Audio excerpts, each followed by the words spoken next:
आज जो बिजली के बिल देने आए थे लोग, पूछे जिन जिन्होंने बिजली के बिल दिए हैं, जरा हाथ खड़ा करके बताएं बिजली के बिल दिए हैं। बताएं मुझे कि जब बिजली के बिल दे रहे थे तो 2 गोलियां डिस्प्रिन की भी साथ खानी पड़ी, धचका पड़ा। और ये वो लोग थे जो कह रहे थे कि इमरान खान ने बड़ी महंगाई की। मैं तो आज पहले तो अल्लाह तेरा शुक्र अदा करता हूं, तू अल्लाह हक है।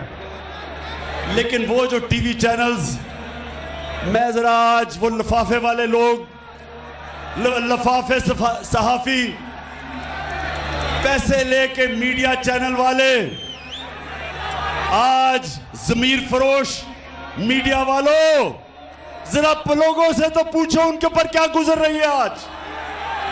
अब पूछो कि वो बिजली का बिल दे या स्कूल की फीस दे या वो बच्चों के लिए खाना लेके आए। 45% से आगे बढ़ गई है महंगाई। 3